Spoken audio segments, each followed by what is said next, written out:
Bonsoir à tous et bienvenue dans le direct Ferrari 18h-20h. Emmanuel Macron et François Bayrou vont s'exprimer dans quelques instants publiquement ce soir pour sceller leur alliance. Les deux hommes sont en train de se rencontrer à Paris pour déterminer les futures lignes de leur attelage à venir. La vice-présidente du MoDem, Marielle de Sarnez, sera avec nous en plateau pour décrypter cet accord. Et puis à 19h10, ce sera le défenseur des droits, Jacques Toubon, qui sera notre invité pour nous parler de ces chiffres inquiétants sur les tensions grandissantes entre la police et la population.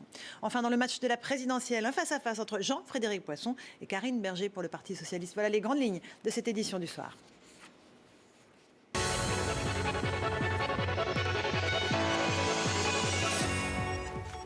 Et tout de suite, c'est le journal avec Caroline Delage. Bonsoir Caroline. Bonsoir Laurence, bonsoir à tous. C'est l'image politique du jour. François Bayrou et Emmanuel Macron ensemble au Palais de Tokyo à Paris.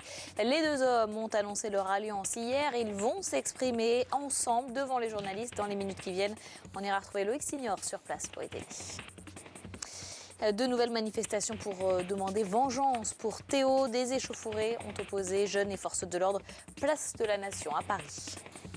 Des grands noms de la distribution sur Internet condamnés par la Direction générale de la répression des fraudes pour pratiques commerciales trompeuses. C'est une première en France. Et puis le Salon de l'agriculture ouvre ses portes ce week-end à Paris, porte de Versailles. Gros plan dans ce journal sur la blonde d'Aquitaine. Ce sera donc l'image du jour. François Bayrou et Emmanuel Macron, main dans la main. Du MoDem et le candidat En Marche à l'élection présidentielle ont donc conclu une alliance hier. Ils sont en ce moment ensemble au Palais de Tokyo à Paris et ils doivent s'exprimer dans les minutes qui viennent, Loïc Signor.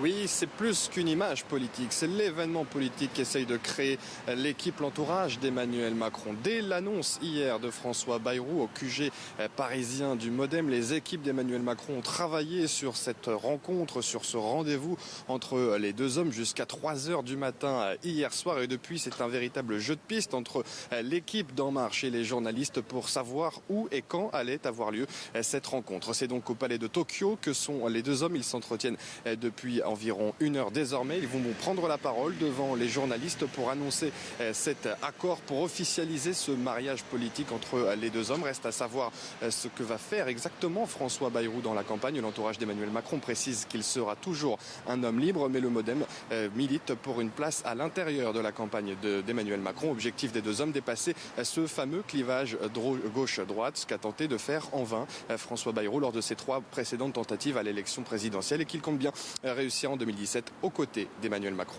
Merci beaucoup Loïc Signor en direct du carrousel du Louvre. Effectivement, on entendra en direct la prise de parole, l'allocution d'Emmanuel Macron et François Bayrou. Beaucoup de réactions politiques en tout cas à ce nouvel attelage, Caroline. Oui, notamment celle d'Alain Juppé à la mairie de Bordeaux cet après-midi. Vous allez l'entendre, c'est plutôt une non-réaction en fait. C'est son choix et comme vous le savez, ce n'est pas le mien. J'ai indiqué très clairement quelle était ma position. Voilà, je n'ai rien de plus à vous dire. Et puis de son côté, Benoît Hamon annonce également un rassemblement. Oui, il devrait arriver vite, c'est ce que promet le candidat socialiste à l'élection présidentielle. Julien Lenny, vous êtes auprès de Benoît Hamon à Arras, dans le Pas-de-Calais. En tout cas, eh bien, cette alliance entre François Bayrou et Emmanuel Macron, elle ne lui fait pas peur. Non, effectivement, Caroline, vous devriez être comblée d'ici ce soir. Voilà ce que nous a lâché tout à l'heure Benoît Hamon en marge d'une visite ici dans le Pas-de-Calais. Référence bien sûr à cet accord qui est imminent, vous l'avez compris, entre le candidat socialiste Benoît Hamon et le candidat écologiste Yannick Jadot. Yannick Jadot qui doit d'ailleurs officialiser lui-même cet accord avec Benoît Hamon ce soir, probablement au cours du JT de 20h d'une grande chaîne nationale. Annoncer ainsi donc son désistement en faveur de Benoît Hamon. Ce serait ainsi à la fin d'un vrai faux suspense qui dure depuis presque un mois, depuis finalement le soir du deuxième tour de la primaire de gauche, le soir de la victoire de Benoît Hamon. Les négociations ont été âpres, les négociations ont été rudes entre les deux partis. Elles ont été longues, notamment pour une raison, il faut bien se rendre compte que cette décision est lourde pour le parti Europe Écologie Les Verts qui depuis 1974 a toujours présenté un candidat à l'élection présidentielle. Voilà notamment pourquoi ces négociations ont été longues. Ce serait, si c'est officialisé ce soir, évidemment une une excellente nouvelle pour Benoît Hamon qui a bien besoin d'insuffler une nouvelle dynamique à sa campagne présidentielle au lendemain d'un autre accord dont vous venez de parler, Caroline, celui entre François Bayrou et Emmanuel Macron, et juste avant le grand oral d'un autre rival de Benoît Hamon dans cette élection présidentielle, Jean-Luc Mélenchon, qui va passer la soirée dans l'émission politique de nos collègues de France 2. Et donc évidemment le timing de cette annonce, de cette officialisation de l'accord avec Yannick Jadot est très important dans cette optique-là aussi pour Benoît Hamon. Merci beaucoup Julien Nény en direct d'Arras. De nouvelles échauffourées en marge de manifestations pour Théo. 16 lycées ont été bloqués par des manifestants aujourd'hui et puis des heurts, effectivement, place de la Nation à Paris, entre jeunes et forces de l'ordre. Mot d'ordre des manifestants, vengeance pour Théo. Et puis les juges. Donc on est venu pour Théo, parce que ce qui se passe c'est totalement inacceptable. Quand ça se passe aux États-Unis, notre gouvernement dit oh mon Dieu c'est inacceptable, mais quand ça se passe dans notre pays on dit que c'est accidentel. C'est vraiment quelque chose où il faut se rebeller et il faut... Enfin moi j'ai vraiment pas les mots et franchement tant qu'ils ne reviendront pas sur leurs paroles, on va continuer parce que c'est inacceptable qu'il se passe des choses comme ça dans notre pays, vraiment. On en parlait pour pouvoir se rebeller, pour pouvoir se battre, parce que cette chose ça aurait pu arriver à tout le monde en fait. C'est quelqu'un de notre âge, ça aurait pu être nous, ça aurait pu être notre frère ou quelqu'un qu'on connaît, donc on était là pour se battre. Au moins 90% ils sont là pour manifester sérieusement. Mais c'est vrai qu'il reste toujours des personnes qui sont là juste pour casser. J'ai envie de leur dire d'arrêter parce qu'il y a des choses qui ne servent vraiment à rien. Casser une banque, à quoi ça sert? C'est des anticapitalistes, ok on comprend, mais on n'est pas là pour ça là. On est là pour manifester contre les violences policières, pas pour casser des banques. Les juges d'application des peines du tribunal d'Evry sont en grève. Pour protester contre le manque d'effectifs. Alors depuis le début du mois, ces juges n'enregistrent plus les demandes d'aménagement des peines des détenus. Du coup, la prison de Fleury-Mérogis est menacée de surpopulation. Écoutez ce bâtonnier du barreau d'Evry. Nous soutenons la protestation parce que les juges ont raison de dire qu'ils ne sont pas assez nombreux. Nous manquons de juges, nous manquons de greffiers et cela fait des mois que nous dénonçons ces manques humains, mais aussi bien à l'application des peines que partout dans les juridictions essonniennes. Mais c'est la forme du mouvement que nous contestons. On ne peut pas ainsi mettre en danger les droits fondamentaux des détenus. Pour une demande d'aménagement de peine, c'est généralement aussi pour une réinsertion. Avec potentiellement un employeur qui est prêt à embaucher la personne. Si le dossier attend trop, c'est véritablement dramatique pour les détenus. À l'étranger, la suite de la bataille de Mossoul en Irak. Et les forces irakiennes se sont emparées de l'aéroport de la ville. C'est une étape très importante. L'armée irakienne qui essaie toujours de reprendre cette ville aux mains de l'État islamique. Et puis des milliers de personnes ont reçu l'ordre d'évacuer leur maison en Californie. Oui, des inondations monstres, notamment à San José, dans le nord de l'État. Inondations qui ont également conduit à la fermeture d'une autoroute. La rivière qui court le long de la Silicon Valley a débordé après plusieurs jours de fortes pluies. Pauline Rosenberg. Des eaux boueuses jaillissent avec une puissance que plus rien ne peut contenir. Comme une cascade, le réservoir se déverse, rempli par les pluies qui se sont abattues ces derniers jours sur le nord de la Californie. Une montée des eaux qui a pris tous les habitants de la région de San José par surprise. Certains étaient même au volant. Les pompiers ont réussi à les extraire de leur voiture. Mais l'eau est polluée, mélangée au fioul. Les rescapés doivent être nettoyés aussitôt. Cette eau pourrait provenir de conduites d'égout qui sont maintenant sous l'eau. Elle pourrait être mélangée à de l'essence et de l'huile de moteur des voitures. Dans les rues, jusqu'à 1,50 m d'eau, les riverains se sont retrouvés pris au piège. J'ai déposé ma fille à l'école et quand je suis revenue, je me suis dit mais qu'est-ce qui se passe? C'est arrivé si vite. Votre voiture est là-bas? Oui, elle est là-bas et on ne comprend pas ce qu'il se passe. Les cours d'eau ont tant débordé que sur l'autoroute, difficile de voir encore le bitume. Certains tentent de quitter la zone au plus vite, car de violents orages sont attendus ce week-end. De grands noms de la distribution sur Internet viennent d'être condamnés par la Direction générale de la répression des fraudes pour pratiques commerciales trompeuses. Et c'est une première en France. Il s'agit de promotions ou de soldes qui en réalité n'en sont pas, d'où cette condamnation. Viviane Hervier. Difficile de résister lorsque l'on est derrière son écran. Moins 50% sur des chaussures de marque, moins 70% sur un sac à la griffe prestigieuse. Et lorsque la promotion est limitée dans le temps, la tentation est encore plus grande de ne pas louper la bonne affaire. Sauf que les réductions affichées sont parfois trompeuses. Le prix d'origine a pu être gonflé. Plusieurs sites ont été épinglés par la Direction générale de la consommation et de la répression des fraudes.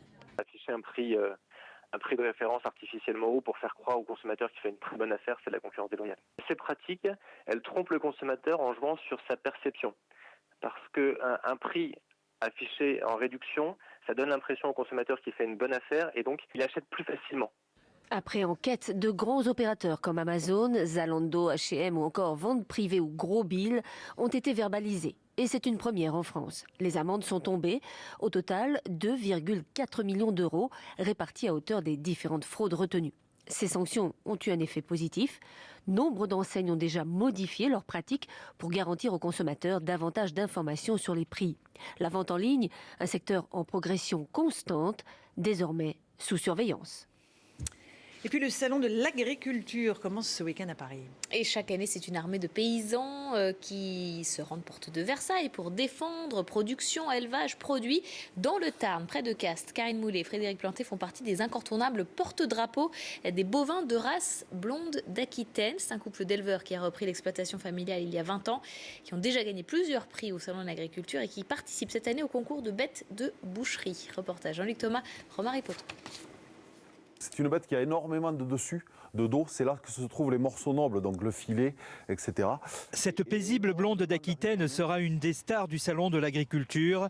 Vendue aux enchères durant ce salon, elle fera le bonheur du plus offrant, un boucher ou un restaurateur, avec ses 750 kilos de viande haut de gamme. Par ce concours-là, donc de vaches de boucherie, on veut communiquer avec le consommateur pour montrer comment on travaille simplement avec de l'herbe, des bêtes qui sortent, qui vont dehors, qui sont alimentées correctement. Être présent au salon de l'agriculture, c'est expliquer au grand public l'amour de l'élevage, mettre en avant aussi des bêtes rares, très rares. Et Frileuse et ses collègues sont une vitrine pour nous en fait. Elles représentent tout ce qu'on recherche dans les qualités musculaires d'une vache pour pouvoir parler aux consommateurs de la filière viande. Pour les éleveurs de cette race créée en 1963, le salon est incontournable. Il est devenu le grand comice agricole de la communication, de la prospection et de la notoriété. On se doit d'être là pour montrer aux éleveurs qui seraient indécis, qui voudraient changer de race ou qui voudraient démarrer tout simplement l'élevage, de montrer toutes ces qualités et les avantages de notre race. Troisième espèce française avec près de 600 000 têtes, la blonde d'Aquitaine fait un carton à l'export. Elle est présente dans une trentaine de pays, partout dans le monde. Et puis en cinéma, l'invité d'honneur des Césars, ce sera Jean-Paul Belmondo. Et la 42e cérémonie, c'est demain soir. Évidemment, ce sera à suivre sur Canal+ pour récompenser les meilleures sorties cinéma en France cette année. Cet acteur, Jean-Paul Belmondo, 88 ans, et il est revenu sur l'ensemble de sa carrière. Ma carrière, je m'en rends compte maintenant. Mais quand vous tournez, on ne se rend pas compte de cette carrière qu'on fait. Hein. On tourne, on s'amuse et voilà. Hein. Et j'ai été très surpris quand les gens m'ont dit « Je suis votre fan, j'adore vos films ». Alors, ah, merci. Voilà la grande fête du cinéma, ce sera sur Canal+, bien entendu, à suivre en direct et en clair demain soir. Ma chère Caroline, à tout à l'heure, 18h30 pour de nouvelles infos. Dans un instant, on se retrouvera dans le direct Ferrari. On suivra en direct cette rencontre, cette officialisation de l'alliance entre François Bayrou et Emmanuel Macron. À tout de suite sur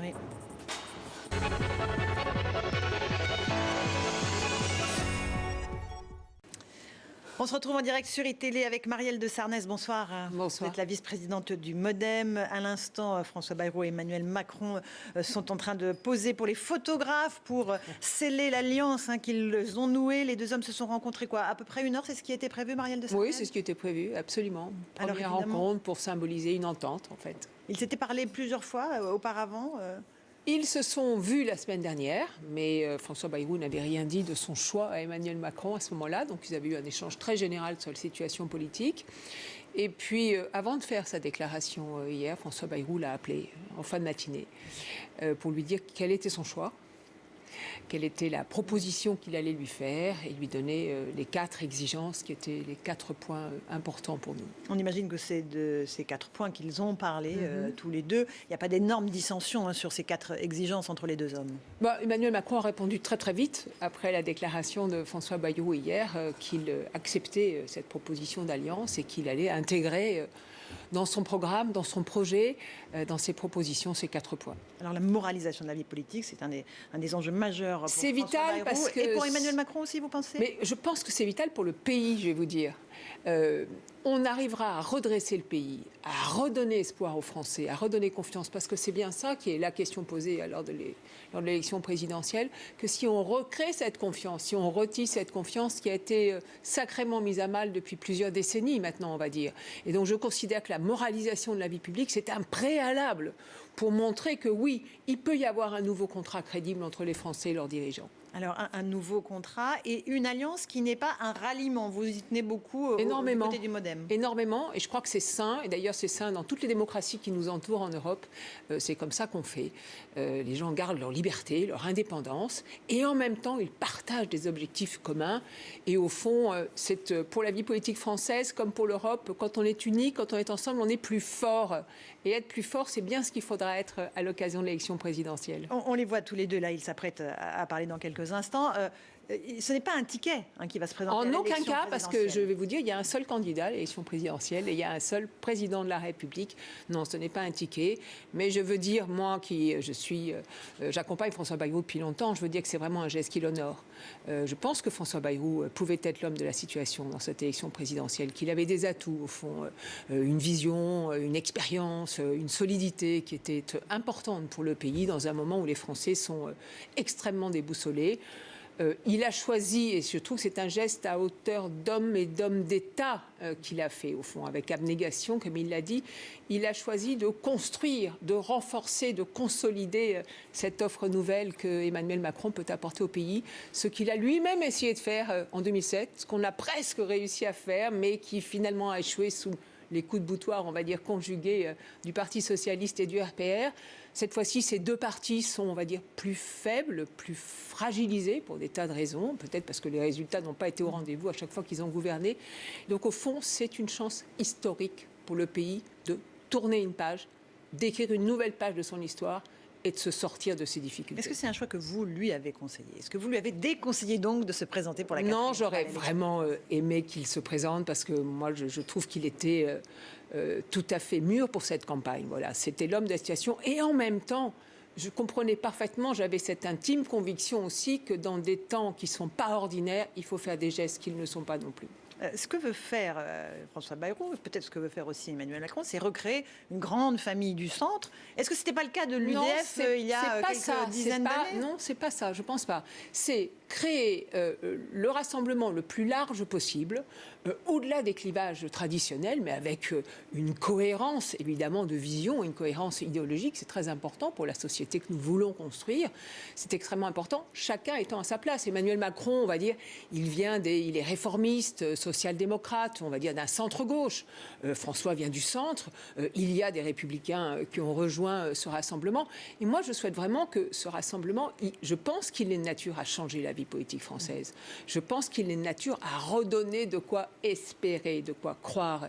Et j'aimerais, vraiment, je vais me battre de toutes mes forces pour qu'il arrive en tête, ce rassemblement, dès le premier tour.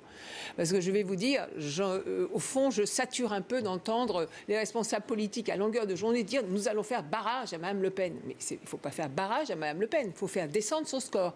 Et donc, il faut donner envie aux électeurs d'un autre choix, qui ne soit pas un choix par rejet, pas un choix par dépit, un choix par adhésion. Et moi, c'est ça que j'ai envie de construire. On verra dans un instant quels sont leurs points communs. Il y a une vision commune de l'Europe et de la place de la France dans l'Europe. Au fond, mais les grandes différences, quelles sont-elles entre les deux hommes? François Bayrou l'a repris hier sur notamment le terme de crime contre l'humanité à propos de la colonisation. Il y a une résonance d'abord. Pour regarder le côté très positif, c'est qu'au fond, Emmanuel Macron, son approche, son intuition, et celle que François Bayrou a essayé, s'est forgée depuis longtemps, qu'il fallait dépasser ces clivages, être capable de se réunir et être capable d'offrir quelque chose de nouveau, parce qu'on est devant, on va dire, deux forces politiques ultra classiques qui ont cannibalisé la vie politique française depuis des décennies et qui ont échoué et qui n'ont pas réussi à apporter des réponses. Et qui se sont abîmés dans les primaires. Ce qui fait qu'on a des extrêmes qui flambent, ce qui n'est pas une bonne chose. Et qui se sont, ces deux grands partis, abîmés dans les primaires. Oui, parce que les primaires, c'est le noyau dur qui s'exprime et c'est pas celui qui est au fond au point d'équilibre du pays qui est choisi, c'est celui qui est le plus à droite ou celui qui est le plus à gauche. Ça n'est pas le point d'équilibre du pays du tout. Après, il y a des différences ou des complémentarités, comme on le voudra, du côté positif des choses. François Bayrou a une expérience, il a au fond un enracinement qui est extrêmement important. Il a une relation avec le peuple français qui est une relation de longtemps. Ils se font confiance. Il a une empathie, au fond, pour le peuple de France. Je crois que tout ça, c'est important. Je crois que ce sont des choses qui pourront participer du succès de l'entreprise qui est la nôtre. Alors, les internautes, évidemment, ne se sont pas privés de ressortir les tweets précédents de François Bayrou à propos d'Emmanuel Macron. Bien sûr. Derrière Emmanuel Macron, il y a les grands intérêts financiers incompatibles avec l'impartialité exigée par la fonction politique. Qu'est-ce qu'il a fait changer d'avis? Parce qu'il trouvait qu'il était aux mains des puissants de l'argent. Il n'a pas changé d'avis. Il a dit, premier point, c'est une loi sur la moralisation de la vie publique. Il a demandé à Emmanuel Macron donc, de clarifier cela. Emmanuel Macron a répondu positivement tout de suite. Vous savez, c'est je crois qu'on va les écouter. Oui, je bien pense sûr. Comment ça s'exprimer? On va écouter. Merci Marielle de Sarnez. Vu à l'instant, dans un long moment avec François Bayrou, et je voulais d'abord prendre quelques minutes pour rassembler quelques convictions. D'abord, je tenais, c'est quoi ça? Fait hier après-midi, mais je tenais à le faire aujourd'hui. Je tenais à le faire aujourd'hui. Je tenais à remercier François Bayrou pour le choix qui a été le sien et la responsabilité qu'il a prise hier. Et je la mesure parce qu'elle n'est pas mince. Elle n'est pas mince sur le plan personnel et sur le plan politique, sur le plan historique aussi. Parce que je crois que ça n'est jamais une décision facile de savoir ce qu'on va faire dans un contexte singulier. Et je partage tout ce que François Bayrou a dit hier du contexte français.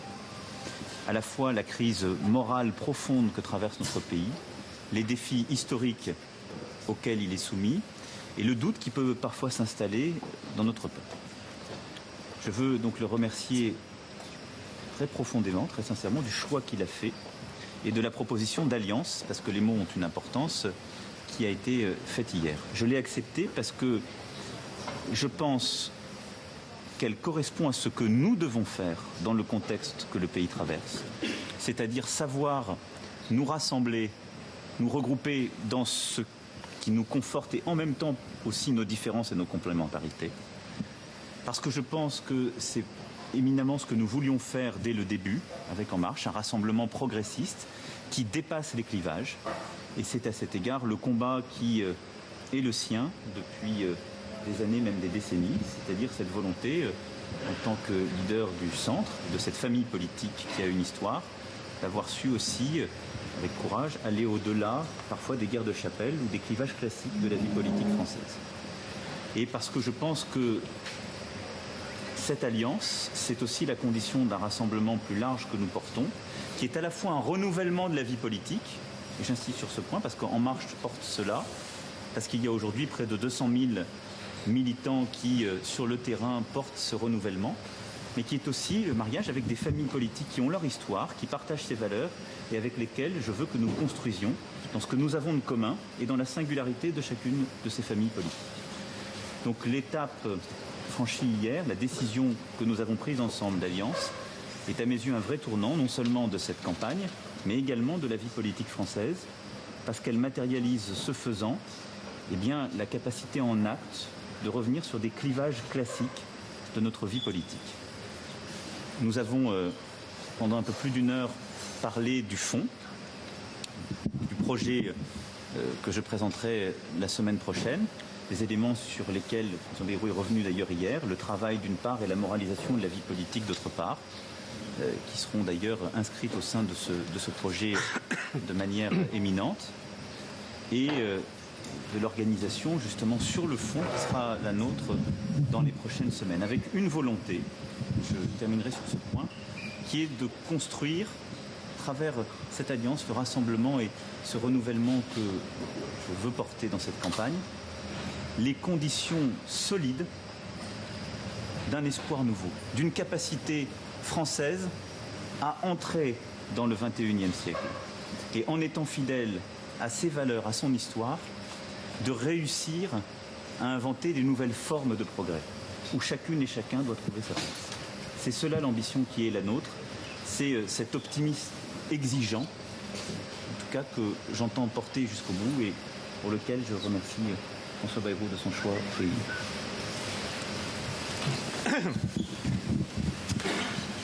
Moi, je vais vous dire des choses très simples. C'est une rencontre de bonne foi.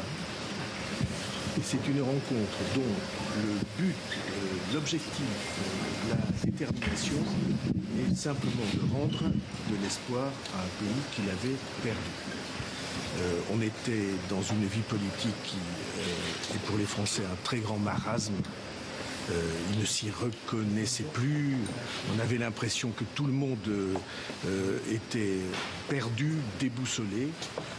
Et il nous a semblé que si on faisait ce geste au fond de dire on a eu des différences, on a même peut-être eu des divergences, on a peut-être même eu des mots de part et d'autre qui étaient un peu rugby, on va dire ça, hein, c'est-à-dire un peu mêlée ouverte. Mais il y a des moments où on est obligé de dépasser tout cela, ses préférences, ses goûts, ses habitudes, parce que ce qui est en jeu est trop grave. Et je ne dis pas ça du tout comme une formule politique, je dis ça comme quelque chose que je sens humainement chez ceux qui nous entendent, les femmes, les hommes, les jeunes. Ils ont un sentiment, ils avaient un sentiment presque de dégoût à l'égard de la politique. Et si des hommes et femmes, il y en aura beaucoup, de bonne foi, sont capables de dire nous allons maintenant essayer de faire ensemble. Nous allons maintenant essayer de rendre nos routes différentes, nos expériences différentes, notre manière de voir différente, complémentaires, pour qu'on construise quelque chose pour l'avenir du pays, alors on va le faire. Alors c'est pas dans les habitudes, c'est même peut-être pas dans les préférences que chacun pouvait exprimer, mais en tout cas je suis certain qu'il fallait faire un geste qui sorte de l'ordinaire pour que l'attention des Français et peut-être leur espérance soit présente et se reconstruise pour aller de l'avant. Voilà exactement ce que nous avons fait. On n'a pas parlé d'intérêt, on n'a pas parlé d'intérêt partisan, on n'a pas eu de négociation. On n'a pas passé son temps à échanger, c'est pas j'achète et tu vends, c'est rien de tout ça. Nous avons simplement eu le sentiment qu'on ne pouvait pas continuer comme avant, que c'était trop lourd, trop grave, que les risques étaient trop importants et que si on peut remplacer tout ce négatif par un peu de positif, alors on aura fait notre travail. Voilà exactement le sens de notre entente et voilà exactement le sens de notre rencontre. Concrètement, comment vous allez vous rassembler? Quel sera le rôle de François Bayrou dans cette campagne? Mon rôle est très simple. Je vais tout faire pour aider. Il y a un candidat. Je n'ai jamais accepté l'idée de ticket, ni quand j'étais moi-même en situation de candidat, ni après. La Ve République, c'est pas ça. La Ve République, c'est il y a quelqu'un qui se présente, candidat à la présidence de la République, et puis il peut naturellement rassembler autour de lui en respectant les différences, les identités et l'histoire de ceux qui veulent participer. Les investitures pour les législatives, Pas du tout. Alors, je vais dire très clairement, ça vient d'ailleurs d'être dit. Ça vient d'ailleurs d'être dit. Vous savez, il faut faire les choses dans le bon ordre. C'est toujours mieux pour y arriver. Et donc là, nous avons un projet à finaliser, une campagne à conduire et des élections présidentielles à gagner. Viendront ensuite les législatives. Et nous le ferons dans cet ordre, parce que c'est l'ordre des institutions et c'est le temps politique. Et dans cette campagne, François Bayrou va apporter son expérience, sa sensibilité, la famille politique qui est la sienne et qu'il porte depuis tant d'années, qu'il a parfois porté d'ailleurs dans l'adversité et la solitude, et je veux lui rendre hommage. C'est la preuve d'une conviction dans le temps. Et donc c'est fort de tout cela que cette courant politique, cette force politique, eh bien, pourra s'exprimer dans un rassemblement plus large, celui que je veux porter. Et celui que, ce qui est très important à comprendre dans cette campagne, c'est que les temps politiques ont changé. C'est la conclusion commune à laquelle nous sommes arrivés. C'est qu'on ne peut plus faire comme avant. Le Front National est aux portes du pouvoir, joue sur les peurs. Aucune famille politique aujourd'hui ne peut prétendre être hégémonique dans le pays. Aucune. Et donc, le pays demain, il ne sera pas davantage chez les républicains ou les socialistes ou que sais-je. Il sera dans la capacité à construire un projet d'espoir qui rassemble plusieurs courants politiques en même temps qu'un renouvellement de cette vie politique. Et c'est cela ce qui est à l'œuvre. Et donc, les législatives viendront ensuite. Par contre, les législatives, elles reflèteront dans ce que nous aurons exprimé, eh bien, les différentes sensibilités, le pluralisme politique que nous portons, c'est l'un des critères auxquels je...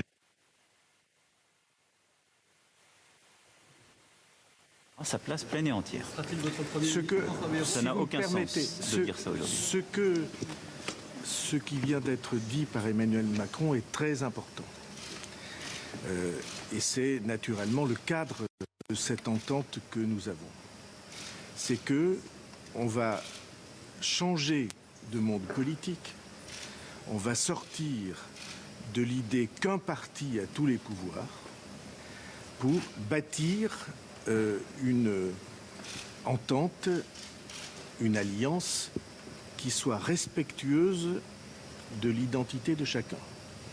Et c'est le pluralisme qui devient la règle de ce que nous avons à construire. Je veux vous rappeler, pardon de le faire, c'était il y a quelques mois, j'ai essayé de bâtir la même entente avec Alain Juppé. Parce que je pensais que les qualités humaines qui étaient les siennes, les politiques qui étaient les siennes, l'expérience, permettaient de faire cela. Et puis, comme vous savez, ça a été refusé, écarté violemment parfois. Je pense que c'est une erreur de ne vouloir avec soi que des gens qui soient alignés.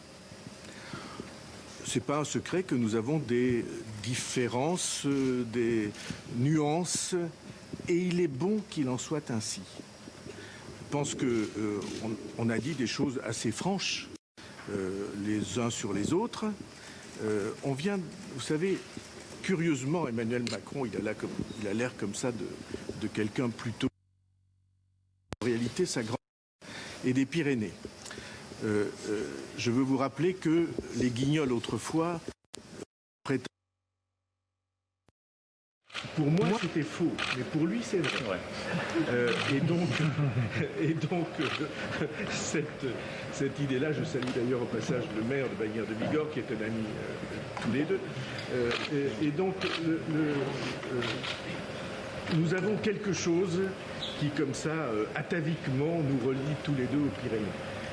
Et c'est donc très franchement que nous nous parlons, et parfois très franchement que nous pouvons avoir des différences.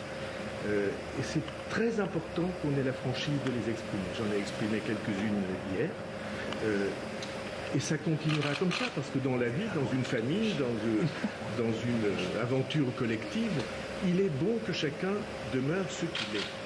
Et ce qui a été dit par Emmanuel Macron à cet égard est très important. Pour le reste, il n'y a pas de ticket, il n'y a pas de nomination ministérielle, quelle qu'elle soit. Ça n'a pas de sens. Et pour moi, en tout cas, je ne participerai pas du tout à ce jeu. On va essayer de faire les choses comme Emmanuel Macron l'a dit, dans l'ordre. Est-ce que vous regrettez ces mots réguliers, ces mots durs que vous avez eus? Oh, c'était pas si dur que ça d'abord. C'était un peu vigoureux. Hein, les gens s'en souviennent aujourd'hui. Est-ce que vous le leur rappelez? Monsieur Macron, vous lui en voulez? Non. Vous savez, encore une fois, la période que nous vivons, elle impose d'avoir un peu de force d'âme et de caractère. Et donc, on sait ce qu'est le quotidien de la vie politique et médiatique, vous l'entretenez savamment, c'est normal. Les jours passent.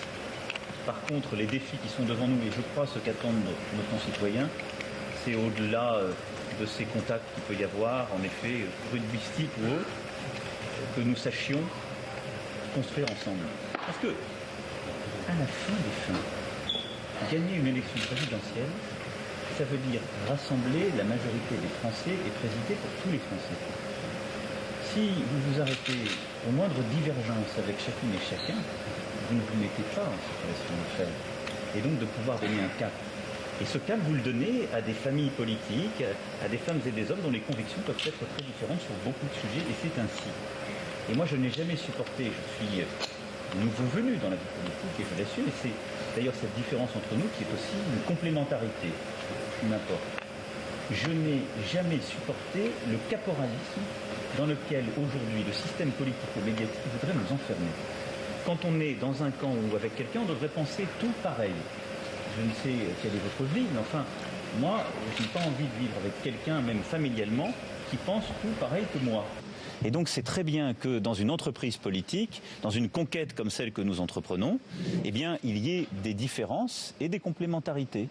Et que sur l'essentiel, c'est-à-dire les valeurs, l'objectif commun, la vision, nous nous retrouvions, ce qui est le cas, et qu'ensuite il y ait des sensibilités, des histoires, des singularités qu'on doit respecter.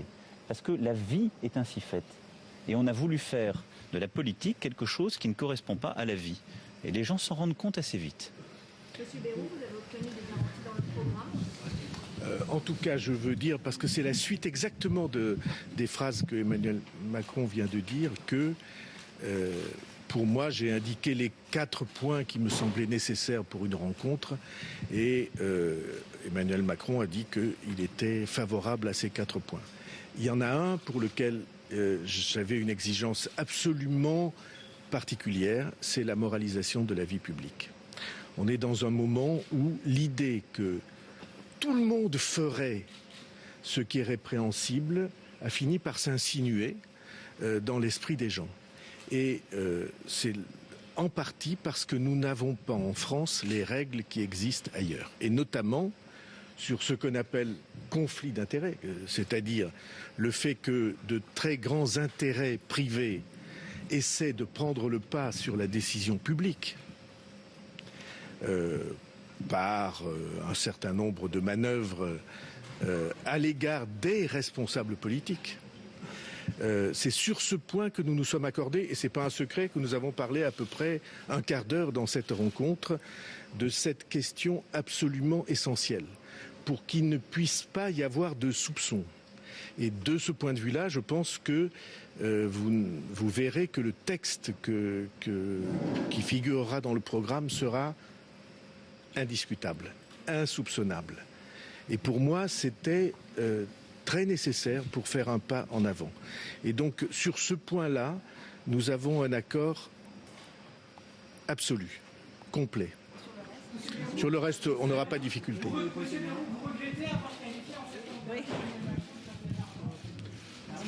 J'ai dit que je ne sais pas où vous êtes et je vous ai pas vu, donc candidat de l'ombre. vous êtes de l'ombre. Voilà. Et donc c'est très simple et très clair pour moi. Ces forces-là, elles n'auront pas droit de cité dans la vie publique. On pourra en tenir compte. Emmanuel Macron connaît mieux le monde de cet univers. Il a été ministre de l'économie que je ne le connais. Mais il est clair pour nous que cet univers-là ne peut pas diriger la vie publique. Et pour moi, c'est une garantie que j'estime aux yeux des Français essentielle. Les Français, ils ont besoin que les décisions publiques soient prises au vu et au su des citoyens et dans le sens de l'intérêt général. Et pas qu'il y ait derrière le rideau des gens qui décident à leur place. Et ceci pervertit la démocratie, n'existe pas ou est vigoureusement chassé dans les autres démocraties européennes. Et chez nous, nous allons en faire un exemple. Et c'est ça l'accord que nous avons exprimé. Et que ensuite, chacun des citoyens aura cette certitude. crois que ce que nous portons d'un point... Voilà donc pour l'essentiel de cette allocution commune entre François Bayrou et Emmanuel Macron. On est avec Marielle de Sarnez, qui est la vice-présidente du MoDem. François Bayrou va tout faire pour aider Emmanuel Macron, malgré des dissensions, des divergences, des mots rugby, comme disait François Bayrou. Il n'a pas, évidemment, c'est la retenu vie. ses critiques. Il y en a eu de part et d'autre, sans aucune importance. Ils ne sont pas en sucre. Vous voyez, tout va très très bien. On peut survivre à ça très bien. Et au fond, l'essentiel n'est pas là. Sur ce, c'est bien de se dire les choses. Je trouve que montrer qu'on a du caractère, du tempérament des deux côtés, c'est une très bonne chose. C'est bien de se dire les choses. Ça change de l'hypocrisie assez générale des gens qui font semblant de s'adorer, qui en fait se détestent, ce qu'on voit un peu partout en politique. Donc c'est plutôt bien. Ils ont des cohérences quand on les entend tous les deux. Moi, je trouve ça très, très agréable de les entendre tous les deux, parce qu'ils ont une même approche, au fond, sur cette nécessité d'avoir effectivement une nouvelle perspective pour le pays, de redonner de l'espoir aux Français, avec cet impératif que décrivait François Bayrou, qui est que on ne pourra le faire que quand on recréera de la confiance. Et la confiance, ça passe par cette moralisation de la vie publique et de la vie politique française.